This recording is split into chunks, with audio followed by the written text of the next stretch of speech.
మొన్న పవన్ కళ్యాణ్ గారు భారీ మీటింగ్ పెట్టి వాళ్ళ సంబంధించిన వాళ్ళ మీద సీరియస్ ఆగ్రహవేశాలు వ్యక్తం చేయడం, కాకినాడ ఎమ్మెల్యేని నీకు లండన్ వెళ్ళడానికి ఉంది కానీ లడ్డు గురించి మాట్లాడవంటాం, నాగబాబు గారి గురించి ఈయన వేరే మహిళల దుస్తుల గురించి మాట్లాడారు కానీ దీని గురించి మాట్లాడలేదంటాం. ఆ తర్వాత టోటల్ నాయకులందరూ యాక్టివ్ అయిపోయారు.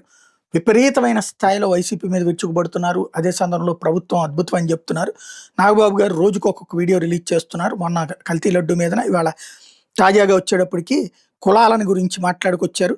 ముఖ్యమంత్రిని తిడితే జైల్లో పెట్టకుండా ముద్దు పెట్టుకుంటారా అని జనసేన ఎమ్మెల్సీ కొణిదెల నాగబాబు ధ్వజమెత్తారు. అట్లాంటి వాళ్ళకి కులాన్ని ఆపాదించి కులచిచ్చు పెడదాం అనుకుని మిమ్మల్ని కూడా అరెస్ట్ చేస్తే సరిపోతుందంటూ వైకాపా అధినేత జగన్ ఉద్దేశించి ఆయన మండిపడ్డారు. మీరు ఇంకా రాంబాబు రాంబాబు అంటూ రాజనాల కాలం నాటి రాజకీయం చేస్తుంటే వచ్చే ఎన్నికలు 11 సీట్లు కూడా రావని విడిచిపడ్డారు. ఎక్స్ వేదికగా ఆయన ఆదివారం వీడియోను పోస్ట్ చేశారు. కాపు కులాన్ని పట్టుకుని తాగుబోతులు తిరుగుబోతులు అంటూ మాట్లాడే అంబటి రాంబాబు లాంటి వ్యక్తిని కాపు కులానికి ఒక ఐకాన్గా పేర్కొనే వైకాపా బ్యాచ్ సమాధానం చెప్పాలని కొన్ని ప్రశ్నలు సంధించారు. ఎప్పటి నుంచో బలిజలు ప్రాతినిధ్యం వహిస్తున్న రాజంపేట లోక్సభ సీట్ని 2014 మిథున్ రెడ్డి కట్టబెడుతుంటే అంబటి రాంబాబు పేరు నాని ఎక్కడ నిద్రపోయారు?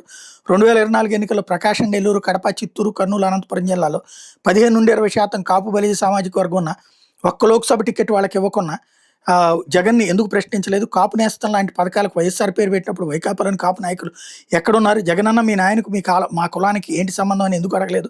జగన్కు వంగవీటి మోహన్ రంగా మీద అభిమానం ఏమంటే ఆయన కుమారుడు రాధాకి టికెట్ ఇవ్వకుండా పార్టీ నుంచి ఎందుకు బయటకు పంపారు? రంగాన్ని తిట్టిన గౌతమ్ రెడ్డి నామకే వస్తేగా సస్పెండ్ చేసి మళ్ళీ ఏపీ ఫైబర్ నెట్ చైర్మన్గా ఎందుకు నియమించారని నిలదీశారు అన్నటువంటిది హైలైట్ చేశారు. ఇందులో టిక్కెట్లకు సంబంధించి అయితే మరి ఆ లెక్కన విజయవాడ వెస్ట్ బీసీల సీటు అది మరి బీసీలకు ఎందుకు ఇవ్వలేదు, లేదా మైనారిటీలు ఎందుకు ఇవ్వలేదు ఇప్పుడు ఈ కూటమి వచ్చిన తర్వాతనే?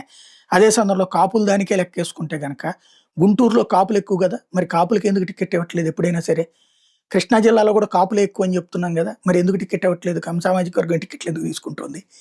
ఈ లెక్కలు తీసి ఎక్కువ మాట్లాడుకుంటే కనుక ఎక్కువ అవుతుంది ఇందులో.